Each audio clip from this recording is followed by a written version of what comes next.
con disponibilidad inmediata desde $32,990. Esto es Nissan Qashqai 2024. Esto es Nissan. Pensando en el bienestar y comodidad de los clientes, Ban Ecuador amplía su cobertura y calidad de atención con Aquí Cerquita, a través de una red de pagos que estará disponible en más de 60 puntos a nivel nacional para su primera fase. Estoy muy contento de traer la banca pública a este sector, sí, de esa manera poder ayudar a mis vecinos. Podrán realizar transacciones como retiro, depósitos, pagos y consulta de saldos sin tener que ir a la agencia. Gobierno del Ecuador. Guillermo Lasso, presidente. Autorización número 0576. Elecciones anticipadas 2023 y consultas populares de Suní. Fin de espacio promocional y publicitario. A esta hora, la revista de opinión Democracia presenta los protagonistas, las entrevistas, la búsqueda de la verdad en la revista de opinión Democracia.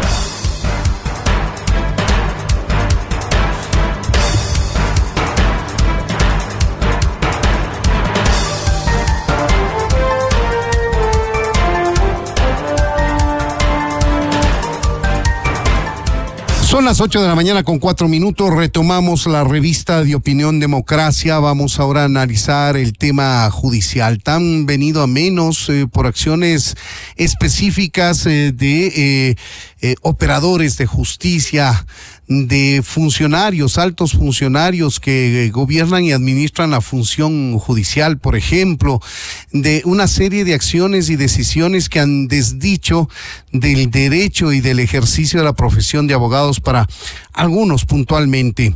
Vamos a adentrarnos en el análisis de la situación del juez Walter Macías, que ayer retomó sus funciones como juez de la Corte Nacional de Justicia, luego de que el pasado 19 de agosto, de una manera, por decirlo menos, irregular, fue destituido por una mayoría sorprendente de 2 de 5 vocales del Consejo de la Judicatura, y se procedió también a extender por 9 años la permanencia de algunos jueces de la Corte Nacional de Justicia cuando ésta tiene que ser renovada por tercios del total de sus miembros cada determinado tiempo. Este es el tema que vamos a analizar ahora mismo y lo vamos a hacer con el protagonista de este lamentable hecho que desdice la justicia, que desdice del Estado de Derecho que debe regir en el país, y más aún cuando es protagonizado por quienes están en el poder público, administrativo de la función judicial. Doctor Walter Macías, bienvenido a la revista de opinión Democracia. Le saluda Freddy Paredes. Buenos días. Buen día, Freddy, y buen día a todos quienes nos escuchan y nos pueden observar, y gracias por la invitación en primer lugar. Gracias a usted por atendernos, doctor Macías. Cuéntenos, usted retomó ya sus funciones como juez nacional el día de ayer. ¿Qué novedades encontró en su despacho? Sí, Freddy, ya el día de ayer ya empecé a ejecutar funciones jurisdiccionales dentro de mi despacho. Ya se me empezaron a devolver los expedientes de los cuales era partícipe como juez, y actualmente, como ya es de conocimiento público, estoy dándole el trámite que corresponde a todos y cada uno de ellos y pasando mis audiencias, ¿verdad? Como un trámite normal. Fui destituido el 19 de agosto, ¿verdad? Y retomé ya después de un mes, porque recuerden que ayer fue 18 y ya estamos 19, a casi un mes, mis funciones, y de mi parte normal. Esperemos que el Consejo de la Judicatura ya cese esta persecución administrativa que se matiza en varios delitos que están cometiendo el señor Muñoz y el señor Terán. Analicemos la parte personal, doctor Macías. Usted fue destituido, no trabajó en la práctica un mes. La destitución, habiendo sido ilegal o así calificada, significa que a usted tienen que pagarle el salario de este mes que estuvo fuera de la Corte Nacional de Justicia. Claro, eso es una de las determinaciones que estableció la señora jueza, que debe cancelarse, ¿verdad?, el sueldo que deje de percibir durante todo este tiempo. Ustedes conocerán, como toda persona normal, todo ser humano, tengo gastos, tengo hijos, ellos están en escuela, un hogar que mantener, asumir las responsabilidades que como todo ciudadano, ¿verdad?, tiene con el hogar y los impuestos normales. Todo eso tiene que ser restituido a partir del día en que me cesaron inconstitucionalmente de mis funciones. Hablemos un poco de esta decisión inconstitucional de la destitución, donde se observó por decirlo menos, falencias graves en aritmética por parte del presidente del Consejo de la Judicatura, que corrigió en el resultado o lo que implicaba la votación a la secretaria de ese consejo con 2 votos a favor para su destitución de 5 vocales presentes, doctor Macías. Pues bien, hay algo interesante que lo dejó planteado la señora jueza constitucional. En primer lugar, como ya está a la luz pública la votación que se dio en ese momento y ese día, el Consejo de la Judicatura trató de justificar que hubieron 3 votaciones. La señora jueza dejó marcado que la única votación que se dio fue la de 3 abstenciones y 2 votos a favor por la destitución. Es decir, que allí ya se radicó que no existió destitución para Walter Macías. Todo lo que ocurrió después de aquello, dice la señora jueza, es inconstitucional. Tanto el pedido de reconsideración, tanto la votación que se dio para la reconsideración, como la intervención que hacen algunos vocales, pese a que en primer lugar habían dicho que se abstenían de votar por estar inmersos en ciertos conflictos que ellos mismos se habían dado a la luz en todo el proceso disciplinario. Inclusive hizo mención de que se había inobservado el derecho de participación ciudadana por las veedurías conformadas que habían recomendado que los vocales que estaban en conflicto de intereses no podían haber ni siquiera participado en la sesión en la cual se me pretendió destituir de mis funciones.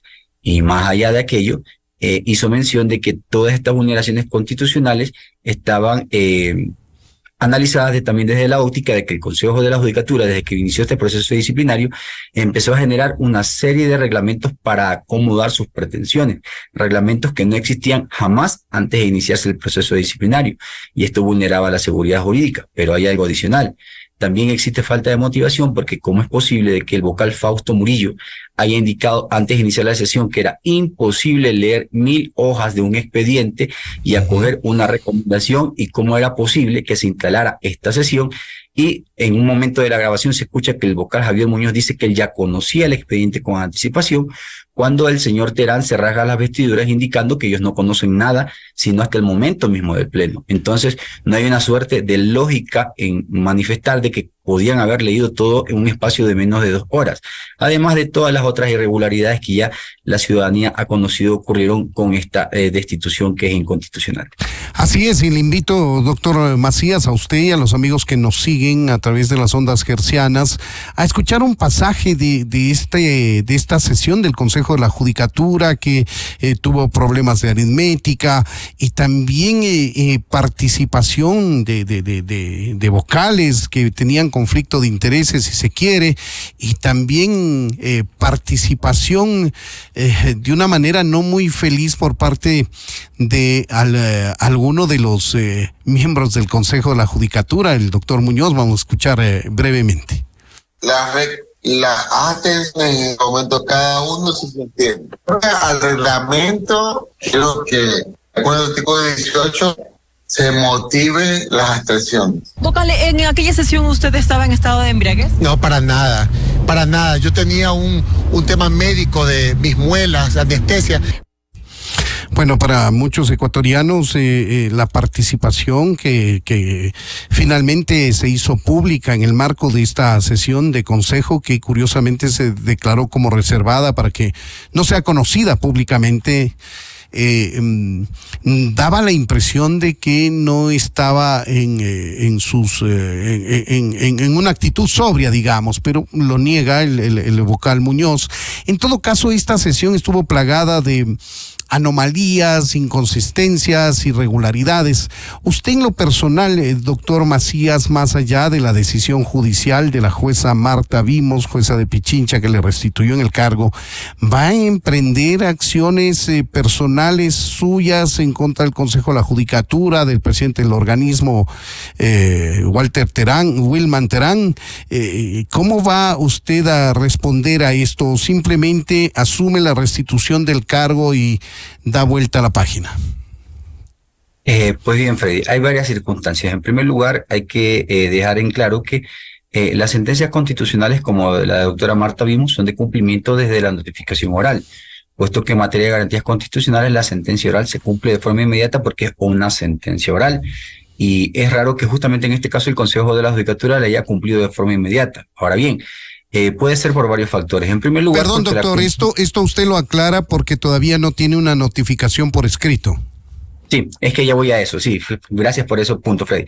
Estoy esperando la notificación por escrito para dar respuesta a tu pregunta de las demás acciones a las que puede llegar, porque puedo interponer una acción por daño moral, que no la dejo de un lado, puesto que hay varias circunstancias que rodean a esto que se ha hecho un escarnio.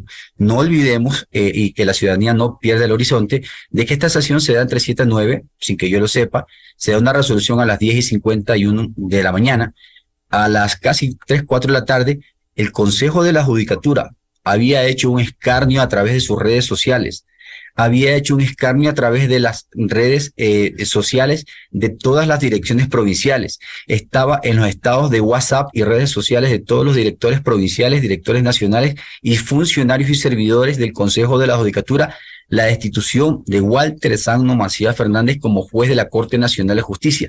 Era como un trofeo para el Consejo de la Judicatura. Y ni siquiera a mí se me había notificado, a mí se notifica a las 7 de la noche. Inclusive, con efecto de esto, yo publiqué un tweet, bueno, en realidad ahorita la red social es X, en la cual hice conocer de aquello, que cómo era posible que el Consejo de la Judicatura en esa época da una sesión reservada y confidencial. Ellos, el matiz que le proponen es que es para salvaguardar la integridad de la persona sobre la cual se está tratando el punto, pero ya habían hecho un escarnio y eso adolece de daño moral. ¿Quiénes endilgan esto? Quien regenta el Consejo de la Judicatura, en este caso el presidente Terán, y también, sobre todo, el director general del Consejo de la Judicatura, quien ejerce la representación judicial y extrajudicial de aquello. Entonces, ¿cómo no, con esta suerte de escarnio que, insisto, se produce un daño moral que tiene que ser resarcido, a más de que se ha determinado que esta sesión fue ilegal e inconstitucional? Pero no solamente eso. ¿Qué ocurre con esta sentencia? La están cumpliendo de forma oral porque la señora jueza tiene que igual modular cuáles son las cuestiones, cuánto tiempo va a estar en los medios digitales del Consejo de la Judicatura, las disculpas públicas. Recuerden que yo solicité que se coloque una placa en el edificio de planta central, pero no para Walter Macías, sino para que se le recuerde al Consejo de la Judicatura que no puede vulnerar jamás la independencia judicial de ningún juez ni jueza. Y eso también la jueza lo puede modular por escrito, la jueza Marta Vimos. Entonces, bajo esa perspectiva, aún restan situaciones que tienen que ser resueltas en esta sentencia, que tienen que ser notificadas por escrito, y luego de ello indicaremos las otras situaciones. Ahora bien, el señor Terán también se escuda en cumplir esta sentencia, puesto que, si ustedes se recuerdan, o lo hago mención y disculpen, en otros medios, ha dado declaraciones en que ahora la culpa no es de ellos, sino de las áreas técnicas. Ha indicado que lo ha llevado al error el subdirector nacional de control disciplinario con un informe que ha hecho que él caiga en falta de motivación con el vocal Muñoz. Pero ahora me pregunto lo que dice en cierta red social su colega, la periodista Yanei Nostroza. ¿Acaso el subdirector nacional le dijo convoca la sesión a las 7 de la mañana?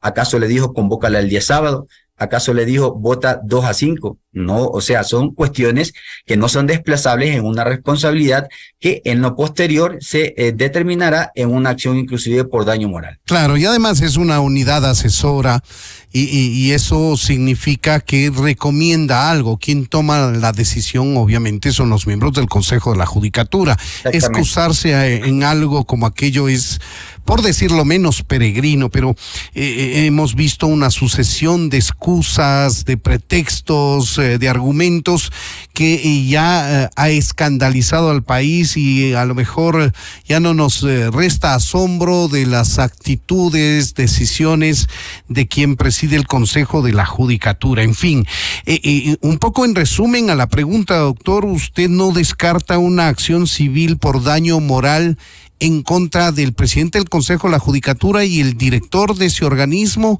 o del Pleno?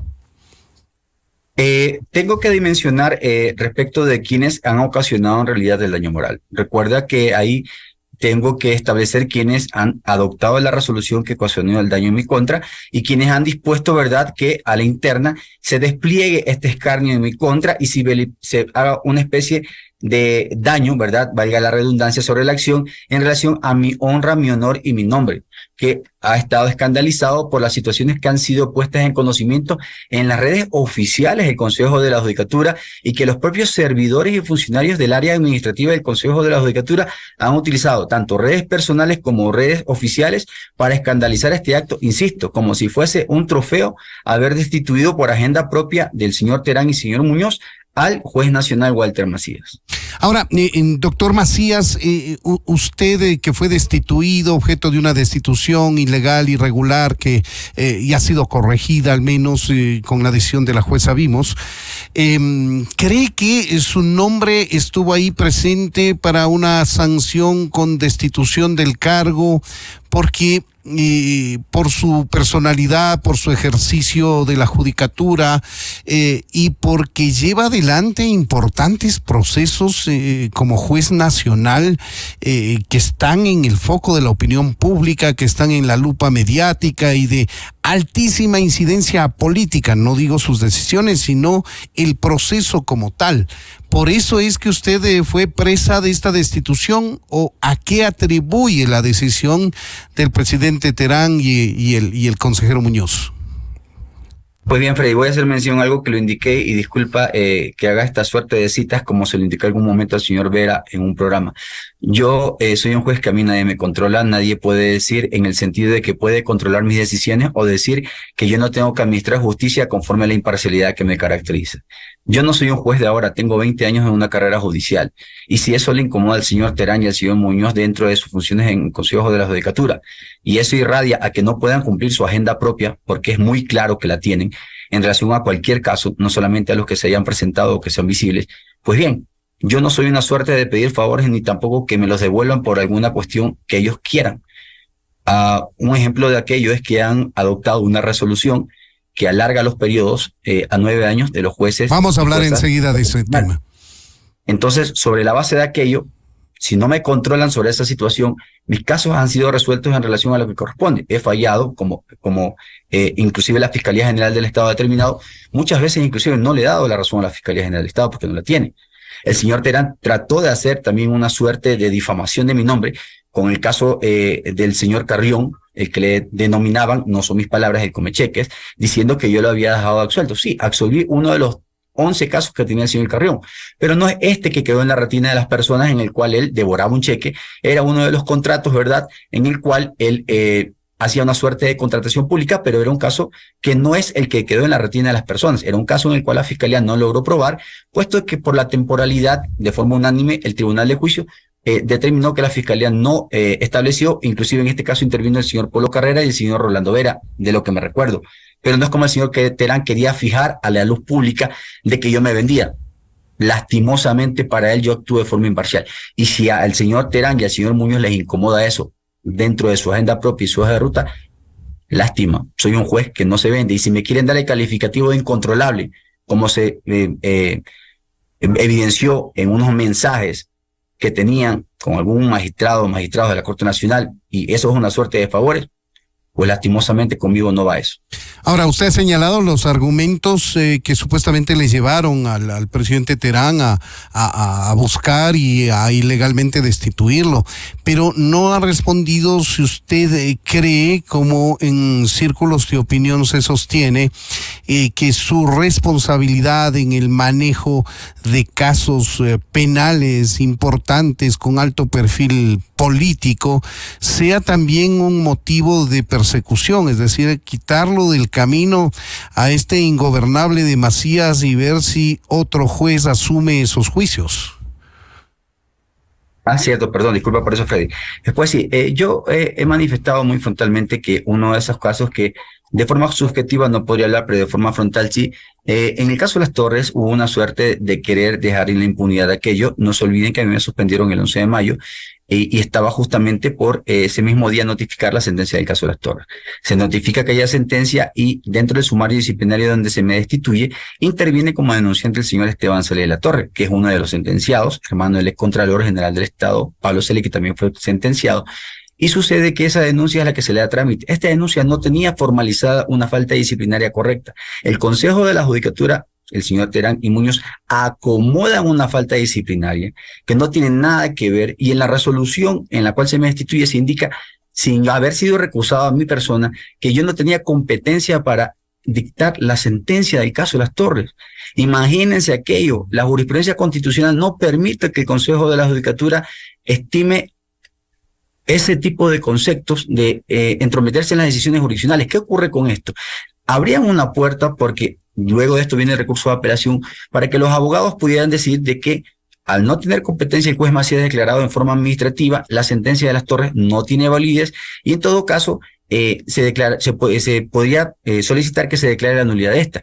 Y no es algo aislado, porque en días anteriores, antes de que la doctora Marta Vimos diera su decisión, ha presentado también una denuncia el señor Pablo Flores Cueva, otro sentenciado, ex gerente de Petroecuador, sobre la misma línea, el mismo tipo de denuncia, ha presentado el Consejo de la Judicatura diciendo que no había competencia, pero no solo ahora en contra del juez Macías, también del juez Mauricio Espinosa y del juez Adrián Rojas, los 3 jueces del Tribunal de Las Torres. Es decir, que la trama de corrupción del caso de Las Torres, es decir, que el grupo estructurado del caso de Las Torres ahora está atacando a la Corte Nacional de Justicia y buscan la impunidad ahora en asocio con los vocales Muñoz y Terán, que son parte del Consejo de la Judicatura, ejecutando aún actos de delincuencia organizada.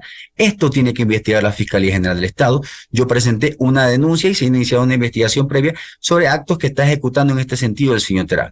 Y sobre aquello también tengo que decirte, Freddy, que sobre esta denuncia que se ha iniciado una investigación previa, le impide al señor Terán que pueda ni siquiera poder ver ningún caso de carácter disciplinario en mi contra. Tiene una prohibición expresa en la reglamentación del Consejo de la Judicatura. Tendría que actuar en este caso el presidente subrogante, el doctor Álvaro Román.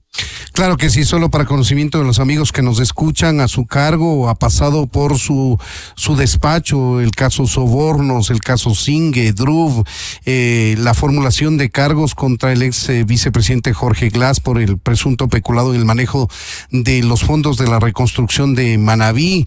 También participó. Perdón, Freddy, eso, el caso Druv, el caso Druv y el caso de la reconstrucción son de juez Rivera, eso no están en mi conocimiento. Gracias por la aclaración, pero sí tiene también a su cargo el tema de la causa contra los vocales, precisamente Terán, Barreno y Muñoz, por presunta obstrucción a la justicia. Es decir, hay varios temas. Ese también es el doctor Rivera, Freddy, corrijo porque para que se entienda que esos 3 casos son del doctor Rivera. Estos casos son del doctor Rivera. Bueno, mucho está en juego alrededor de la acción del doctor Macías con la ventilación, el procesamiento de casos de corrupción que se vinculan a una tienda política o a miembros de una tienda política en particular, y hay una serie de hechos también que se ventilan en la justicia y que podrían entorpecer la presencia del doctor Walter Macías. Así queremos entender, y así lo ha entendido gran parte del sector de la opinión pública.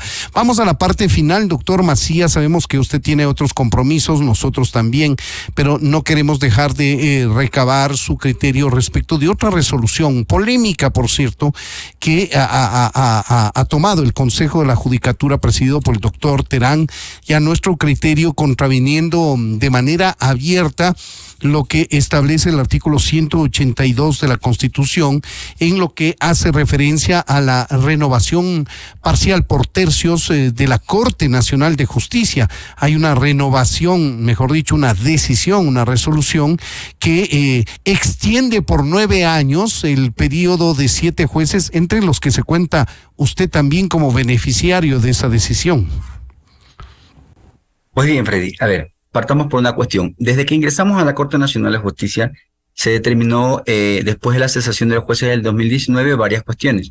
Una sentencia de la Corte Constitucional en la que se determinaba la inconstitucionalidad por el fondo respecto de esa evaluación, y se determinaba que al mismo tiempo que se hiciera la renovación parcial, se hiciera la evaluación de los jueces de la Corte Nacional. Actualmente hay una renovación en curso y no se ha hecho aquello. Ahora bien, cuando ingresamos, se determinó y se hizo una petición administrativa al Consejo de la Judicatura por los jueces que ingresamos, a la cual se negó y se manifestó que los periodos quedaban así, en 3 y 6 años. Ahora bien, Luego de aquello, el único juez que presentó una acción constitucional fue mi persona, y justamente cuando ingresó el señor Terán. Se me negó en primera y segunda instancia, y el señor Terán y su equipo de áreas técnicas, que ahí no lo conducen a un error, indicó que eso era inamovible, que era una decisión que ya estaba tomada y que estaba en firme y no podía moverse, moverse nada de aquello. Pues bien, sucede que con esto de la suerte que ocurren las acciones que se pretendió dictarme una manifiesta negligencia, esa difusión de chats que hubo que fueron de conocimiento público. En el concurso de renovación parcial hay varias vacantes que estuvieron para postular, entre ellas la de los magistrados de la sala penal que tú mencionas, Rivera, Guillén, el que habla, y del magistrado Racines, y 3 vacantes más. Y aparte de eso, conocemos que hay 3 vacantes de la sala civil que están libres desde el 2021. Se presenta mi persona y se me excluye en ese concurso porque estaba destituido en firme, lo cual no es verdad, y se presenta el magistrado Guillén, en el cual se indica que se lo excluye porque era un juez de la Corte Nacional que estaba en funciones.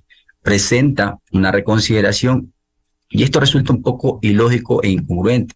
Presenta la reconsideración en el concurso de renovación, y esa reconsideración no se contesta en el concurso de renovación, sino que se lo saca, ¿verdad?, para que el director nacional de asesoría jurídica haga un informe y el Consejo de la Judicatura haga una suerte de que ahora sí las áreas técnicas le den un informe y se diga que así se puede extender los periodos a 9 años. ¿Qué es lo que ocurre? Únicamente la Corte Constitucional podría determinar aquello, porque existe una acción extraordinaria de protección en la que se puede entrever si estos periodos en realidad pueden extenderse hasta el 2030 o hasta el 2024. Entonces, ¿qué es lo que ocurre actualmente? Con esta suerte de difusión de estos chats en los que supuestamente se cumplen o no se cumplen favores, de que querían entredicho la Corte Nacional de Justicia si es que se está haciendo favores con el Consejo de la Judicatura. Entonces, por ética y por moral, primero, no debía haberse hecho. Y segundo, el Consejo de la Judicatura entre gallos y medianoche resolviendo este tipo de resoluciones cuando mantuvo en acciones de protección con 2 sentencias de que no podía hacerlo y acogió esas sentencias constitucionales. ¿Qué puede imaginar la ciudadanía?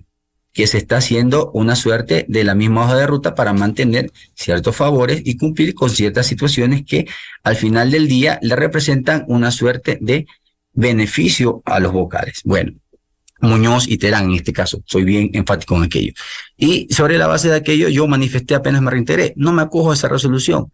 Ahora, ¿qué es lo que ha hecho el Consejo de la Judicatura? Veo que ha notificado todas esas acciones de personal, y lo más grave es que se ha modificado sin notificarse a los postulantes de que ya no son los mismos cargos que se van a renovar. Inclusive ya no hay 7 cargos para renovación, porque yo ya regresé a mis funciones. Y la Constitución establece que hay que renovar por tercio. Creo que le falla nuevamente las matemáticas al señor Terán. Tiene serios problemas con aritmética. Sí, el tercio de 21 son 7. Y si yo ya regresé, no hay 7 cargos para renovar, porque uno de esos que se contaba, era el de Walter Macías, que estaba destituido. Y ya no, solamente hay 6 cargos para renovación. Ahora bien, la Corte Constitucional decide sobre mi acción extraordinaria de protección. ¿Y qué pasa si dice, y lo único que respetaré será eso, no esas resoluciones de 2 y de medianoche? Si la Corte Constitucional dice Walter Macías se queda hasta el 2024, agradeceré a la ciudadanía por la confianza y mi trabajo quedará marcado en la honestidad y transparencia de mis actuaciones. Si la Corte Constitucional dice que en realidad debo estar hasta el 2030, seguiré con mi línea marcada de transparencia hasta esa época. Pero no me voy a acoger a una acción de personal, que vengan 2 personas que tienen intereses propios y que resuelven sin ética, sin moral y apartados del marco legal y constitucional con 12 sentencias constitucionales encima que dicen lo contrario para beneficios propios. No va conmigo Freddy. Y clarísima. Creo que deberían adoptar una posición de la misma forma, y los invitaría, pero ya queda en la cuestión intrínseca de cada uno, a los demás jueces y juezas de la Corte Nacional. Clarísima su posición, su punto de vista. Queremos agradecer al doctor Walter Macías, juez de la Corte Nacional de Justicia, restituido en sus funciones. Muchas gracias, doctor Macías. Gracias a ti, Freddy, siempre por la invitación. Gracias también. Esto es Revista de Opinión Democracia, amigos. Son las 8 de la mañana con 32 minutos y aquí seguimos buscando la verdad. Desde 1984 con Gonzalo Rosero. La revista de Opinión Democracia. Siempre líderes, siempre confiables. Enseguida regresa a la búsqueda de la verdad. Manténgase bien informado. Estos son hechos reales, hechos verificados. A continuación, el micro informativo de esta hora. En poco más de 2 años, el gobierno del presidente Guillermo Lasso ha incautado más droga de la que se incautó en los 5 años anteriores a su gobierno. A la fecha son más de 501 toneladas de droga. Con la activa participación de la Policía Nacional, el gobierno ha ejecutado políticas tendientes a sacar la droga de las calles y golpear las economías criminales hasta desmantelarlas. Esta es la verdad. La respuesta de los grupos criminales ha sido violenta y cruel. El país ha enfrentado la más despiadada arremetida por parte de quienes innegablemente cuentan con aliados en la justicia y en la política. Hasta aquí, su microinformativo. Usted ha escuchado información verificada, información confiable. Inicio de espacio promocional y publicitario. Participa en las subastas públicas de Inmobiliar y accede a los bienes que deseas con los mejores precios. En septiembre puedes ofertar por una villa y solar en la urbanización Los Lagos en San Borondón, un local comercial cerca al Hotel Oro Verde en Guayaquil o una casa sobre la Avenida Real Audiencia en Quito. Para mayor información, escríbenos a nuestra línea directa de WhatsApp 099 47 73 181. Inmobiliar, la primera opción